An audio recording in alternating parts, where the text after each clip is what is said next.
What's up, y'all? My name is Ian Edwards, and welcome to the Soccer Comic Rant. I don't know if I hear me through these headphones. Sounds good to me. Oh, yeah, I can hear you. I just can't hear me, which probably is how this works. Yeah, there you go.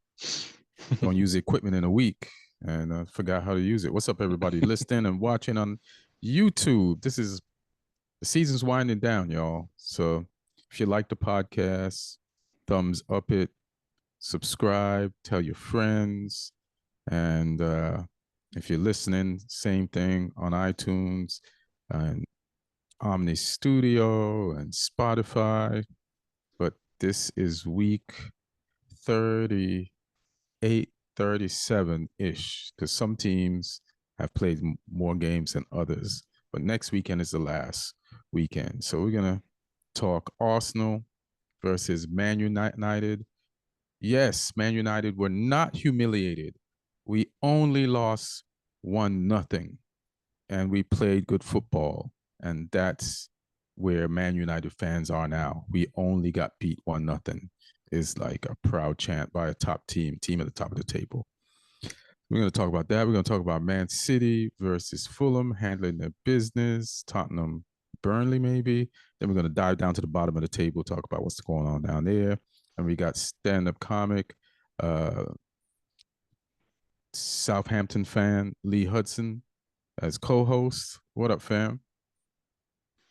Hey, yes, coming off the back of a scorching hot weekend in the south of England. I watched the United, watched the United Arsenal game, and it was not scorching hot up there. That stadium was leaking, but yeah, I'm all good.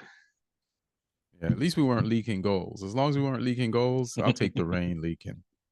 But yeah, stadium, from what I hear, is in shambles. But all right, our defense was better than our roof today, so I'll take that. So we got that. And we're gonna hear about the championship, what's going on, because Southampton's in the playoffs. So we want to hear how they did and how the other teams did, and you know, and Lee's anxiety about his team making it to Wembley for that $100 million playoff game promotion potential back to the Premier League. So I wish him all the luck. So let's get to it, because I have a show coming up in like just a little over an hour. So let's get into Man United versus Arsenal. Now, Man United's game before this was a midweek flattening by Crystal Palace. Crystal Palace treated us like they had the history of Man United and beat us to a pulp. I think it was 4-0. And it's one of those games where you bring up, do we fire Ten Hag? You know, that's was on all the media outlets, you know. But it's only 3 games left. He got us to a cup final. So, you know, we're gonna rock with him till the end of this. So now you gotta play Arsenal, like the best team in London at this point, top of the league, and they're trying to win their first title in years, and they've just been buzzing all year long, and they come to Old Trafford. And I have some Arsenal friends. One of them is Bobby Lee, and even midweek, him and AJ Faji, when I told them separately, hey man, congrats on the win this weekend, they're like, don't do that. You're gonna jinx us. They panicked. They did not want to hear it. Like normally when you shit on somebody's team, that's when they defend themselves, not when you give them props. Like them guys was defensive. Don't say that. You're trying to jinx us. This is a trick. And I'm like, calm down. I'm the one that's gonna lose. You know what I'm saying? And then even this morning, since I know that's the only way for me to get something out of this game is to cause him anxiety, I ratcheted it up last night. So Bobby Lee told him in the hallway, same thing again. And he was a nervous wreck. And then I text them both this morning, congrats on the win, right before the match starts. And then AJ's like, come on, man, you trying to jinx us. I said, hey, man, have you seen our lineup? And then he saw the lineup. He's like, oh, okay. But he's like, still, you know, reserved, you know. I even text them when it was just 1-0 and Man United got the ball back a little bit and started doing some things in the second half. I was like, calm down, it's gonna be fine. But just to fuck with them, you know what I mean? I ain't gonna just lose, take it lying down. I'm gonna get my shots in. But because of injuries, Ten Hag had to do something interesting. He had to do something that I've been dying for him to do. And whoever listens to this podcast has been my witness. You're my witness. I've been begging for two players to get some playing time. And because we have no center backs and Casemiro has to play center back instead of midfield, finally they put Amrabat in the middle of the park. I want Amrabat in the middle of the park because I know he'll run. Running or a player who run is what this team lacks. Most great teams of the Premier League past would have one of these guys. They would call him a donkey. Wouldn't be the greatest passer, but he would fucking put in 60 40s or 40 60s. And that's what you need. And United don't got that. And we had Hannibal do that in one game and we scraped by that game. But, and if you look at his passing stats and all those things, it wasn't great. But that whole game, I just saw him breaking up plays because you don't know what those plays are going to develop into. Some of those turn into goals. So you need that guy. So Amrabat starting in his position, I felt like he had a really good game. And I feel like he hasn't been used right or used at all this season. So season's about to end, and I just pray we use him in the FA Cup final. But I think he had a good game. Ahmad just held the ball, got some fouls, dribbled into dangerous areas, touches in the box, did not ignore an overlap on the right, also found Garnacho on the other end of the field, and just held onto the ball well when he was in tight spaces and also hustled. So very technical and a hustler and just helped us a lot. And I know I'm saying talking with the energy that we won, but man, realistically, these are the only victories I got from this game. So I'll take them. I say Arsenal, very tentative today. Super tentative. Like they got the early goal and they started on us. First 5 minutes, they started pressing us. But once we attacked them one or two times, they got a little nervous. And then once they got their goal, they were like treating us like Man United of old. And like this team, they might score on us. So they played, they had certain points in the game where they were like, let's just defend up, you know? And United would, you know, couldn't figure out exactly how to break them down, but we had a decent amount of a ball. Like to be outplayed at Crystal Palace by Crystal Palace and then to outpossess Arsenal, even though we're at home, is a feat to me. And I think we even have, let me see, stats wise, what the stats were. We had 14 shots, only 2 on target. We had the ball 55% of the time. We had 513 passes. They only had 430.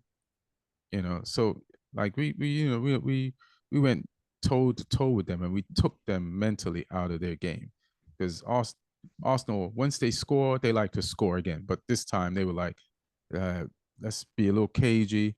Let's not be reckless. Let's not let this team that's being band-aided together like get lucky and score a goal. And so they hung on. It started to rain, and and Arsenal did what they they're gonna do. But I wonder if I should tell you this theory now or wait for your read on the game. Yeah, I'll just tell you my theory. Just based on how tight Arsenal's butthole got when they were only had a 1 goal lead and everything was on the line. I feel like they're gonna have trouble beating Everton. I feel like they're gonna lose to Everton next weekend. Everton has one of the best defensive records in the league, and they're actually have points deducted and should be like 8th. So Arsenal is going to be like, yeah, let's go play this team that's let me see where they are now. Also, let's go play this team that's 15th. 15th in the league. That should be at 8 more points. We're Brighton at 10th. But they have midfielders and they play 4-4-2, and they have 2 more midfielders to sub in, and like Calvin Lewin is feeling better now, more confident. So I feel like no matter what happens between City and Spurs midweek, Arsenal is not going to beat Everton. Not going to say they're losing to them, but they're not beating Everton this weekend. Now, how you feel about United, Arsenal? What's your thoughts? I kind of feel like whatever happened in the game, you know, Arsenal obviously coming into the game big favourites. You just needed to retain some dignity after the Palace game. Like that was all it was about. Like because that loss to Palace was undignified. You know, like Palace are a good team with good players, and under the new manager, they're crazy. You know, because before that, it was just Roy Hodgson, and I'm pretty sure Roy had passed, and they were just weekend at Bernie's in him for the last couple of months while he was there. And you know, they got this new guy. They just got this new guy in, and you know, he's breathed you know, new life into some of these players. Like he's got Mateta looking like prime Drogba.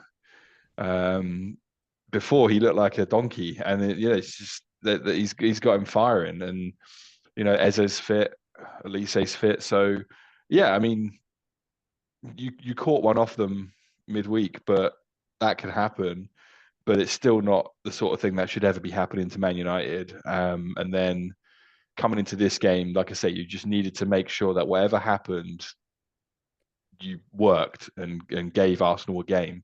And I thought you did that. You know, especially considering, like you say, the way the team was patched up, and Casemiro playing centre back and stuff like that. And you know, Ahmad, as exciting as he is, he's not got that amount of sort of run of games for you guys. So for him coming in, it's a new experience kind of thing in this level of game. So yeah, all things considered, I think you did well. Like you say, you went toe to toe with them. You gave him a game. Wasn't quite happening for you in front of goal. Like Højlund snatched at a couple of bits. Yeah. And yeah, just one of them. So it happens. You know, the goal from Arsenal was clinical. They didn't have enough to really get a second, and Arna made a couple of good saves, but yeah, they got the job done. But it's an interesting theory you got about the Everton game, because Everton right now have nothing to play for. Absolutely nothing to play for. You know, they got 40 points. They're way clear. Even if they get more points deducted, they're still clear enough that they'll be fine. So they got nothing to play for. But Sean Dyche strikes me as the sort of man who would enjoy fucking up someone's party, fucking up someone's title race, just for the fun of it. Just to be a bastard, because and I think Everton have got some of those sort of players as well, like Pickford. Pickford's that sort of guy. So yeah, they've been playing okay. They pinched a 1-0 win at the weekend.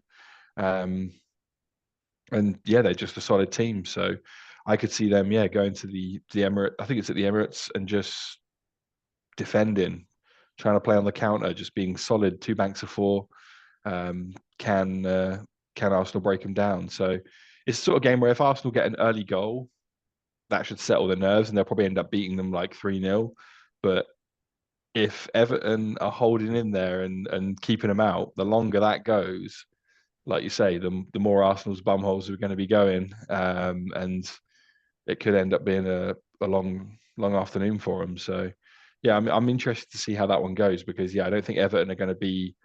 I don't think Sean Dyche would let his players be on the beach already. mentally they're going to be there, they're going to be playing. Yeah, if they put in enough of a shift to beat Sheffield this weekend, they'll do it again. Why not?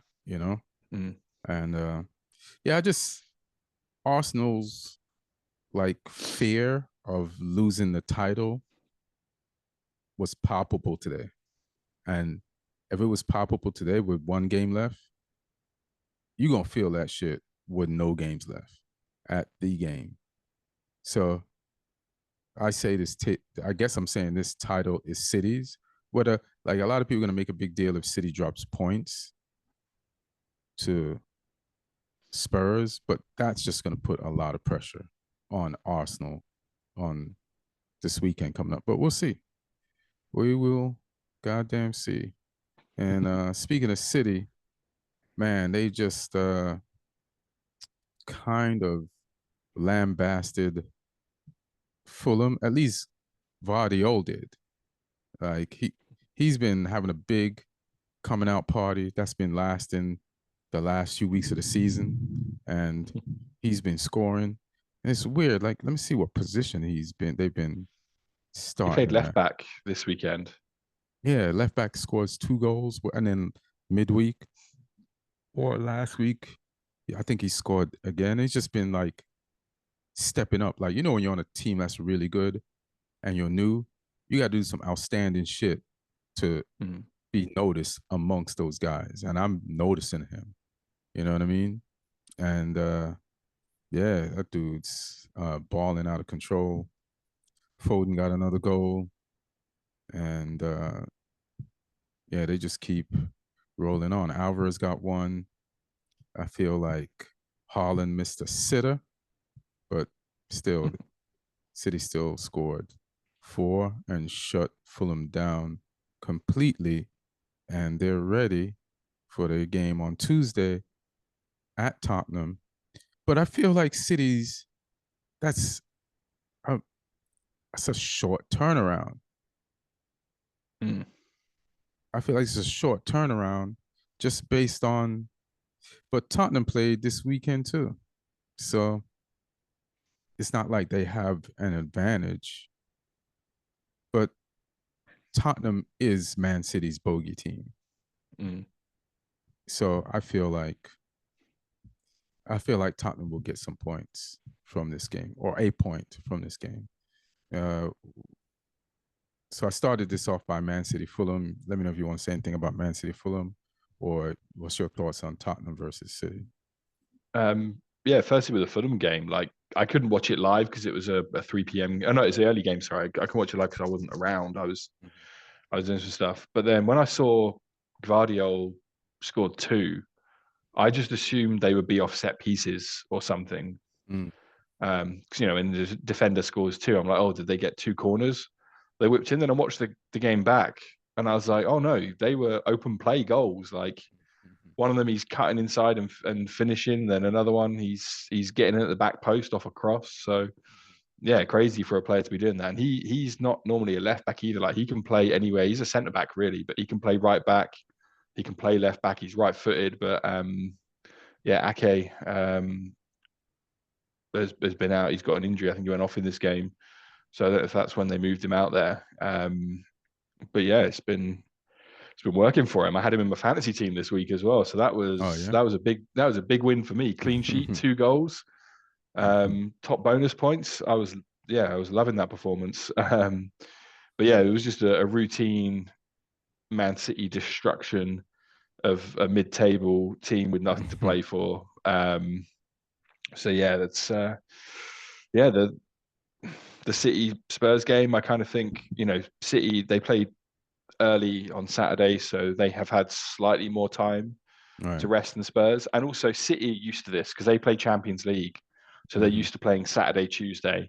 Tottenham, not a Champions League team, which I don't take any pleasure in saying that. Sure. Spurs are used to Saturday, Thursday, or Sunday, Thursday. That's their routine. So they're not used to this. So maybe that's why City could have the upper hand here. But I want a draw. You do? because a draw puts them level on points. Arsenal and City puts them both on 86 points, and that's what I want going into the final day of the season. I want to shoot out between these two teams, level on points, because I don't want to see a team win the title by drawing. I want that last day of the season to be like, oh, you need to win the league. Right. And if they both win, then let's go down to goal difference. Currently, Arsenal are 3 goals ahead on goal difference. City on plus 58, Arsenal on plus 61. So then it puts the onus on City to go out on that last day of the season. They're playing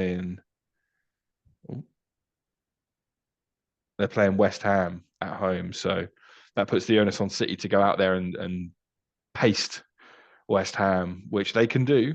And I don't think, like we said, Arsenal are gonna if they do beat Everton, I don't think it'll be a thrashing. Maybe it could be tight, but like I say, unless they score early. So yeah, who knows? This one, if it's a draw, City Spurs, it could come down to goal difference on that final day of the season. And if City go into overdrive against West Ham, in that Moyes farewell, and West Ham have been leaking goals as well recently. They won today, but you'd expect them to win today. Yeah. So that 3-goal difference could get shaved down by City on the last day, and it could be looking really tight.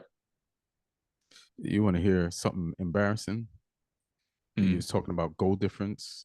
So Arsenal's goal difference is 61 goals. So their goal difference is more than Man United's total amount of goals. Like, we only have 52 goals, period.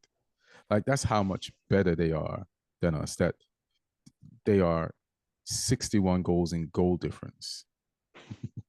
Isn't that crazy? And then we held them to one goal today. So yeah, we stink. Definitely stink. We didn't need to get our shit together. But hopefully, we can recover from these injuries preseason and most, if not all, of next season. But again, Ten Hag is in some of the trouble he is because of his choices. Like, I was talking to Lloyd, and I'm like, why did we buy Anthony? And I know it's easy to say now, but this is what we had when we got Anthony. We had Ilanga. We had Sancho. We had Marcus Rashford, Martial, Ronaldo, and I might be missing somebody. So when we bought him, a right winger, we had that position covered, because Rashford could play over there. Sancho could play over there. Ilanga could be there sometimes. You had Ronaldo, he's going to be the 9. So it was going to be like, Ilanga was going to be left or right. Then you had Martial, who is a backup 9, if he is a 9. So I just don't even understand the amount of money that we paid for a position we didn't even need that much. You know what I mean? And especially when we don't get close to the money value for what he paid for. But, we know that coaches pay the people they buy, and he's just been playing and hurting us. And Diallo's been injured, but he's been back enough to have played. And the more he plays, the more accustomed. He needs Premier League playing time. Like today, better than most of Anthony's appearances this season. Like easily. So that's a Ten Hag choice. You have Amrabat. He's got legs. Your team is accused of lacking character. You have a piece of character sitting on the bench, Moroccan character. You know what I'm saying? Chiseled, like ready to go.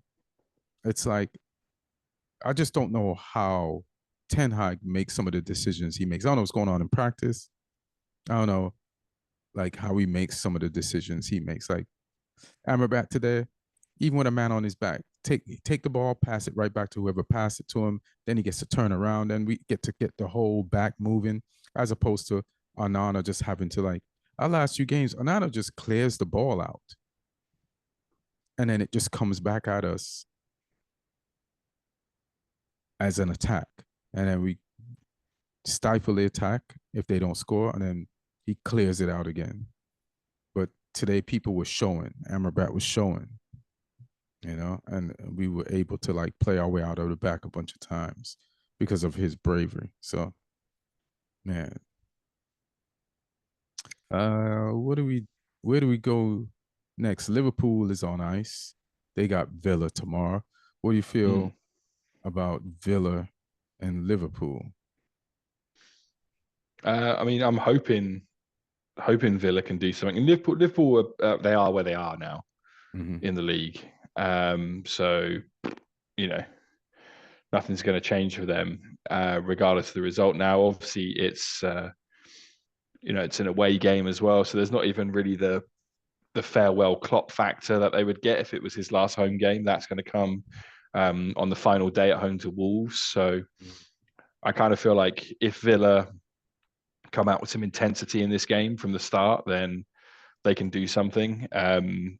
Obviously, they're going to be hurting after getting dumped out of the Europa League or Europa Conference League by Olympiacos. So see if they can pick themselves up and dust themselves off, because they're trying to make sure they definitely keep hold of that fourth spot. I mean, they're pretty much there, but if Spurs beat Man City, if Liverpool beat Villa and then Spurs somehow beat Man City, then yeah, it looks a little bit ropey going into the last game of the season. So Villa need to get something here, even if it's a draw, just to make sure they do hold on to that fourth spot. It's pretty much theirs, but yeah, they got the players to do it. I don't know if Martinez is back yet. Yeah, I think he's back. Because did he play the Olympiacos game? I just saw the score. I didn't see the game. Yeah, I think he played. He came back for that game. So yeah, he's. I mean, even though they lost that game, him being back's big for them, because they had Olsen in goal before, and he's okay.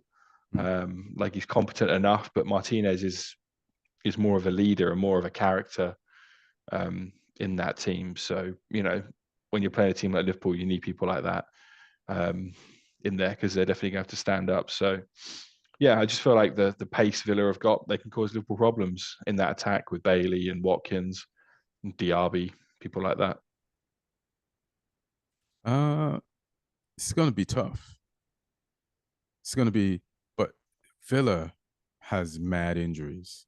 Like they lost Bailey in that game. Bailey played with like shit you don't see players in this era play with. He played that midweek Europa Conference League game with like a bandage wrapped around from his calf over his thigh. And I'm like, that's what we had in high school. No, but who used bandages? You know what I mean? Like the brown, unless he's like trying to tell the Villa fans, I want them to know I'm injured. I want them to know I'm trying my best out here as we try to overturn this deficit. So just so if in case we don't win, look, see, I'm playing injured. Like that's the only reason to wear that. They have those compression socks, or they have modern shit. He had on like what sometimes you used to like wrap around your boots to put it to the mouth of it doesn't start talking. I don't know why he had that on. And then obviously he got hurt and was taken out the game.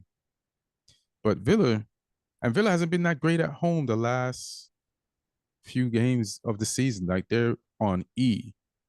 Like the gas tank is empty. The injuries are piling up. So I feel like Liverpool might beat them. But who is Liverpool's last game of the season? I mean, Villa's last game of the season. Oh, Crystal Palace, at Crystal Palace. So that ain't easy. Crystal Palace, like you said, I think you just said something about Crystal Palace being on one, right? On a tear. So, yeah, they just beat Wolves 3-1. And they beat us handily. They beat us like they was us. So, But I feel like, and who does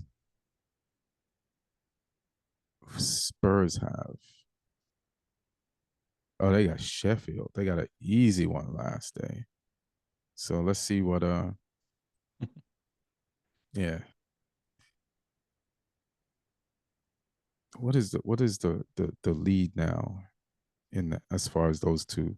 Like I think it was a 7 point gap, or was it a six before this weekend Between who? between Villa and Spurs? 4 points. 4 points right now. All right. Yeah, 67 to 63. So yeah, I mean, if City beat Spurs, it's over for Spurs. That's it. They're done. They need to win to have any chance of that. So if Spurs lose to City and Villa lose to Liverpool, it doesn't matter. So they can still claim it. Yeah, it's pretty much Villa's to lose. But yeah, like you say, that game against Palace on the last day, they're probably looking at that at the start of the season, thinking, no, that'll be a fairly easy one for us if we need something there. And then, like I say, everything's changed these last few months with Glasner there now, especially the Yeah. last sort of month or so. They've really hit their stride. So yeah, tricky one for Villa, because there's a lot of those Palace players I think are playing for contracts, or playing for a place in the team next season. So they're definitely not letting up for the end of the season at all. Yeah, that Matt Tessa is no joke, like you're saying. And they're like, we like it around here. We're playing in London, and we got this new aggressive style of play. We got a Eze, we got a Olise. We Crystal Palace, after losing homeboy to Turkey, Saha, has kind of definitely bounced back. Uh, so at the beginning of the season, when Villa was in the Conference League and they have Unai Emery, I was like telling Lloyd, and I might have mentioned on the podcast that Villa's going to win this tournament because they have a Europa League winning coach. He's won it multiple times, and I feel like this is one of the best teams he's ever had at Villa. Like they back the manager, so I was like, and you're playing in the best league in Europe, so why shouldn't Villa? There's more reason for Emery to win this Conference League title, which is lower than the Europa League. If he's won the Europa League a bunch of times, he's going to win it. So I wasn't that wrong. They made it to the semifinals, but I realized they lost the Olympiacos, which is their coach by a coach that won the Europa League too. So I just didn't plan, which means I didn't plan for Unai Emery to run into a guy that's won the same title he's won at least once. And I think he won it for one of Unai's old teams too, because I think it was Villarreal. So, the experience in contests like these got beat by experience in contests like these. But Villa's definitely limping. Like they're holding on to fourth by one nail stuck in the side of a wall. And let's hope that shit is acrylic and it doesn't break. Or whatever type of nail is good that doesn't break. Yeah, they're hanging on for dear life. Slide down to the bottom of the table. Pretty much done now down there. Yeah, it's a wrap. I'm trying to get to that. Let's have the funeral for Sheffield. Let's have the funeral for Burnley. Let's have the funeral for is Luton done, or you think they can? Yeah, I mean, they're 3 points off, and their goal difference is horrendous compared to Forest. So it's pretty much there. Yeah, even if they So they win, can. Yeah, and the goal and difference is. Forest lose. Yeah, yeah. Okay. Luton are on -31, Forest are -19. So it's not official yet, but it is official. If you know what I mean. It's like that's not changing. They're playing Fulham on the last day, and Fulham have given up now. So who knows? Yeah. But yeah, Forest are playing Burnley on the last day, so who All right. knows?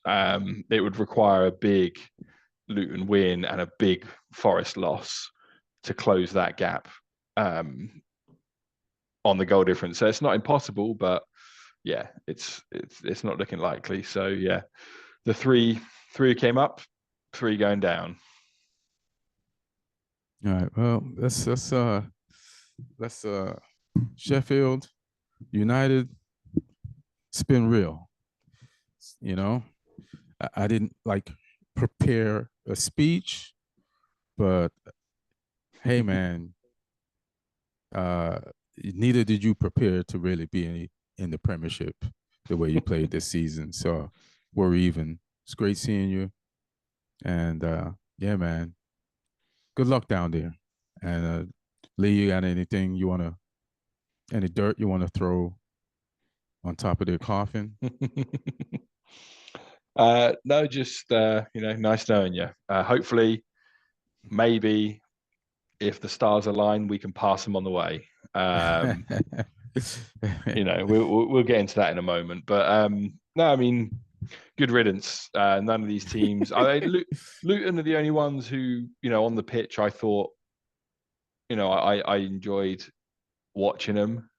They had the Ross Barkley revival for a little while.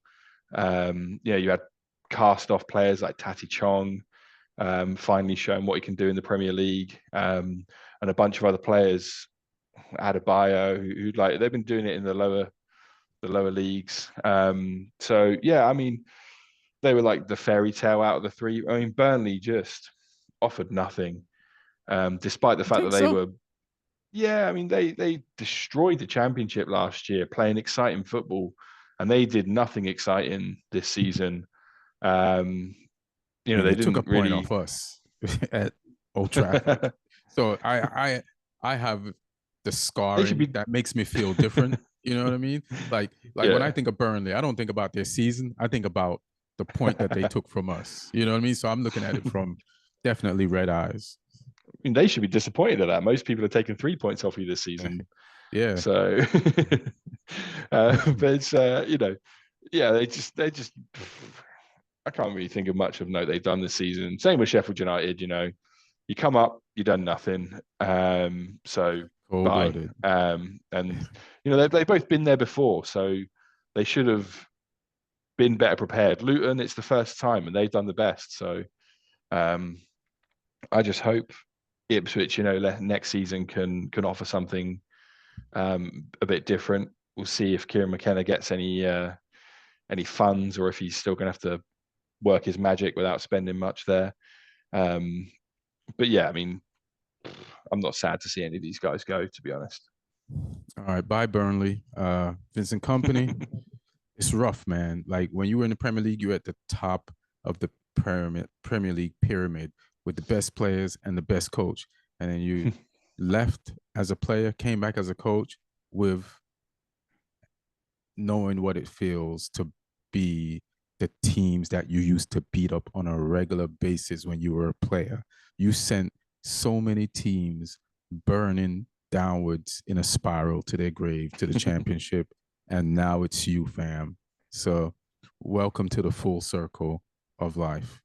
See you soon, maybe. Because you know what? If they keep you and you ran through the championship one season before, you could probably do it again and get back up and figure out how to do it better next time. Luton, I'm gonna miss you because, man, you played all season in the Premier League with an illegal stadium. That stadium isn't even good enough to be in the championship, and you somehow managed in a stadium where you have to walk through people's gardens and bathrooms and climb out their window to step into the stadium.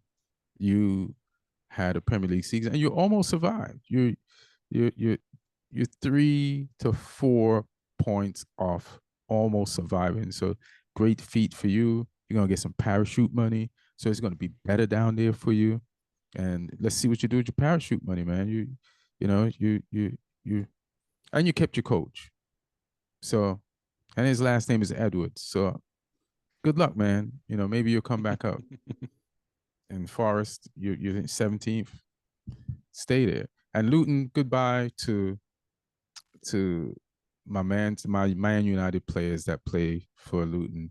You're the reason why I did want you to stay up. So yeah, sorry. But you know, you're playing in the championship on a regular basis and you're good players, you can come back up. So like Luton can't say they can't afford this team when they go down, right? Like they can't be like, Maybe Barkley, but yeah. yeah. All right. Cool. All right. So what that championship do? Oh, playoffs started today. So the early game was Leeds versus Norwich at Norwich. 0-0. Not much happened in that game. I watched a bit of it because I got to the pub to watch the Saints game. I got there early, so I saw a bit of this game first. Yeah, nothing much happening. And then we played West Brom at West Brom, game one of the semis, and we finished 0-0 as well. But our game had a bit more going on. I've got to say, West Brom probably edged the game in terms of chances, but our keeper, Alex McCarthy, who he's been sitting getting splinters in his ass most of the season. He's been riding the bench As a most of the player. season. Yeah, because Gavin Bazunu has been our number one keeper, and then he got injured a few games ago. So Alex McCarthy, who's been just spectating most of the season, has come in, and he's not as good with the ball at his feet as Bazunu is, but in my opinion, he's a better shot stopper. And today we needed him to be a better shot stopper because he came up big with a couple of saves from big chances that West Brom had. Yeah, we had a couple of chances ourselves, but West Brom, like I say, I think they edged the balance of play and the chances created. So I'll take the 0-0. It means we can go and play the second leg at home without any deficit to try and overcome. So I would have loved it if we could have won there, but not losing was the sort of minimum that we needed, I think, going into the home game. So hopefully we can turn it up. The home games on Friday night. We need the players to deliver for that one and see if we can get ourselves to the final against either Leeds or Norwich. But yeah, West Brom they're a tough team. Their coach is really tactically astute. Carlos Corberán, he was one of Bielsa's assistants at Leeds for a number of years and other clubs for a number of years, and then he branched out on his own. He's been really impressive since he became a manager. He was at Huddersfield and then now West Brom, and did a great job at both of them with little budgets. So yeah, he's a good manager. So yeah, it's going to be a battle on Friday, and I'm hoping we can come out on top. I'm not.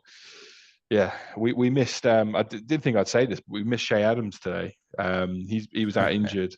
Oh yeah. He got injured in the final game against Leeds, and yeah, I mean, not always the most composed finisher, but he works hard, he presses, and he causes problems. And we had Sekou Mara on the field today, who instead, and he did okay, but Adams is definitely offers us more. So there's talk that he might be back for Friday. So we'll see. But if he is, that'd be great. Give us a little bit more of an edge up front. So yeah, we'll see what Friday brings. But it's it's all very tight in the playoffs right now. Shea Adams is like the championship Welbeck to me. Like the way you just described him as like not always composed, but will harass the shit out of people and press, which is also like what Gabriel Jesus does for Arsenal, but on a on a higher level with a few more goals and a better league. Yeah. Also, he's out of contract in the summer, and we offered him a deal. He hasn't signed it, so I think he's looking to move. So give him the window, give him the opportunity to hopefully, if he's fit, he's not necessarily playing because he wants to get us promoted, but he's playing to get himself a contract somewhere. So I don't care what motivation he's using, as long as there is some motivation, get him on the field. If he's healthy, let's get what we can out of him. I feel like he's just playing to get out the championship, and he's playing his cards to get out of the championship. If you don't get out the championship, like, but yeah, I'm not mad at that. yeah, Do what you got to do. yeah, do what you got to do, but help Southampton first. You know what I mean? Uh, I guess the last thing we could do is: are there any like title races in fantasy league? Is there anybody? Do we have anything at the top of the table like we got in real life? Oof. I think Joachim Henriksen is running away with it. Hmm. He's like 49 points ahead right now. Oh shit! So yeah, he's got that. I've come close to him this week though with my weekly total. I've jumped up a couple of places. Mm-hmm. I was 17th. I'm now 14th. All right. Having Gvardiol in my team has worked wonders. So, and they're still, because it's like a double game week. I All still right. got a bunch of players left to play still. So Gvardiol's got to play again against Spurs. De Bruyne has got to play again for me against Spurs. Haaland as well. Damn. I got a bunch of clean sheets though. Branthwaite got me a clean sheet. Saliba got me a clean sheet. Pedro Porro got me a goal. So yeah, it's looking okay for me this week. I'm on 80 points already. So yeah, That's pretty it's good for but a yeah, day. yeah, it's not bad. But there's no title race. We're not getting any action at the end of the season. I think it's all sewn up. Who's first? Give me first to fourth, and then tell So me where Martin's at. Joachim Henriksen, number one right now. He's on 2,378. All right, Joachim. Um, I think this is yours. Don't fuck up next week though. Ahmad Zekri is second. He's been up near the top a lot of the season. He's been number one some of the time. He's on 2,329. Ahmad, you're Um, the Arsenal of last year of this title race. and then there's a bit of a gap to Jose Stable. Mm. He's on 2,289. And then in fourth place, Garjan Lau, who he's been up around there like last season as well, I think. He's Oh, on shit. 2,255. So yeah, that top four is probably going to stay that way, even in the last day, I think. Mm. All right. All right. Martin's Congrats, in guys. So sixth. that's not bad. Shit. Yeah, Did he have a good yeah, he's week? done it. A good. He's got 68 points, so I mean he hasn't had a good week as I did, but he did well with his captain pick. He had Foden as his captain, so Foden got a goal and I think an assist as well. Um, he had Van der Ven, who scored a good goal for He Spurs. scored, yeah. So he got some points. Yeah, he had Saliba got clean sheet, Tarkowski with a clean sheet. So yeah, Martin's been pretty solid this week. All right. All right. Cool. And where do you think Mbappe is gonna go? I think he's going to go to Real. I think that's going to happen. You know, I wouldn't No, even be surprised if that motherfucker stays yeah, last minute. Yeah, I mean, waste another season of his career. I just Real Madrid has so much balance right now Mm. to take on an Mbappe. Like Real Madrid does these things sometimes that throw their whole chemistry off. United did it when we got Ronaldo the second time. Not that we're on a Real Madrid level, but Real Madrid did it when they added too much Galacticos, and they're on the verge of like I seen how hard Vinny Jr. hustles for his Mm. position as goal scorer, and I don't see that out of Mbappe. And will Mbappe adopt that philosophy, or will he like wait for the ball and think this is his PSG days and be like, I'm Mbappe, bring the ball to me? Because to me, not only will that make him defensively susceptible to be for the ball to be played out the back on them, it just will piss off like these players that give their all to pay Mm. somebody that much money to replace someone who's giving it their all with someone who's just going to be all French and shit about it.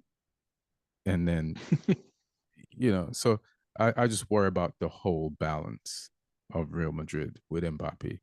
Like they don't need a winger. And So we'll see.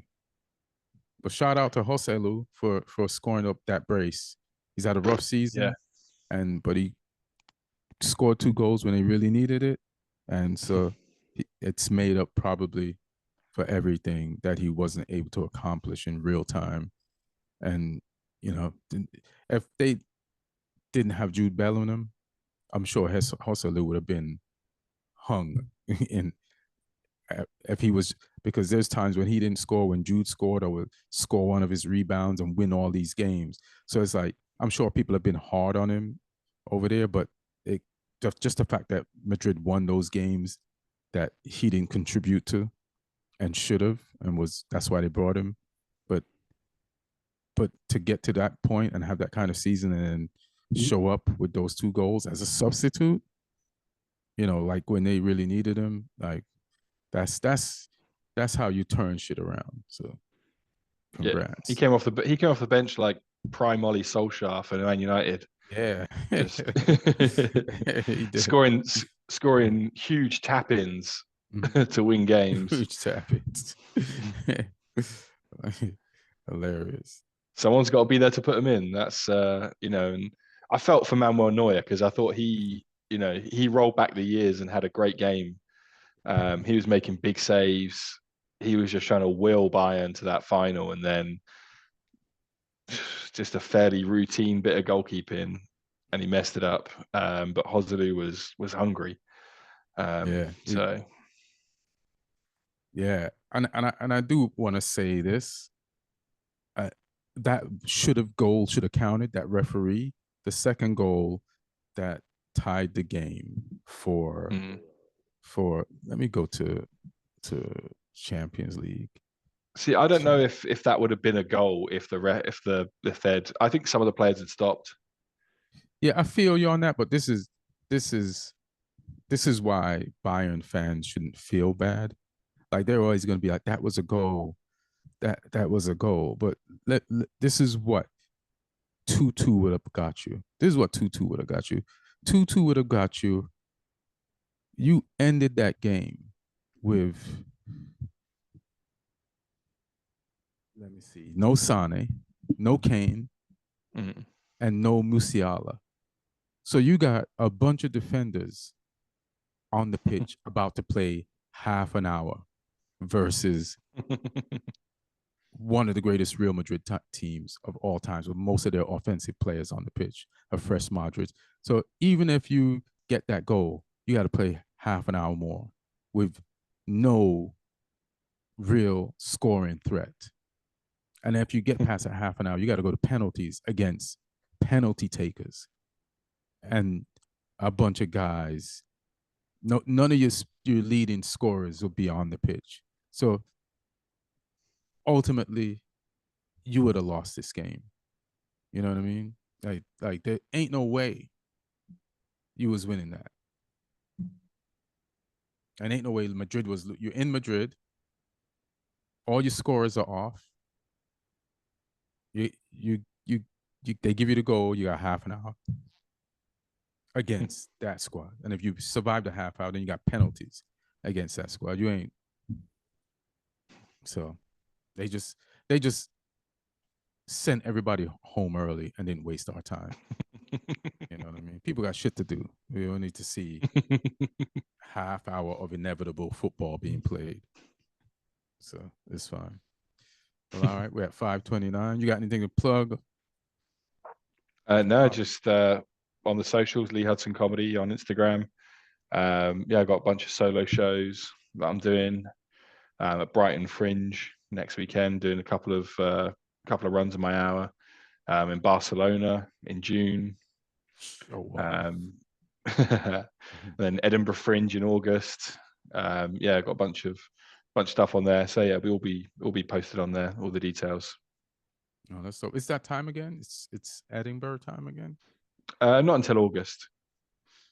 Still, But like, yeah, shit. it's come around quick. Yeah. Well, check me out on Instagram at Ian Edwards Comic, on Twitter at Ian Edwards Comic, Threads at Ian Edwards Comic, and just type in Ian Edwards on Facebook, and I'm there too. and I'll post my shows, and I'll see you all out there. Love you all. Be good to each other. Tell people about the podcast. One.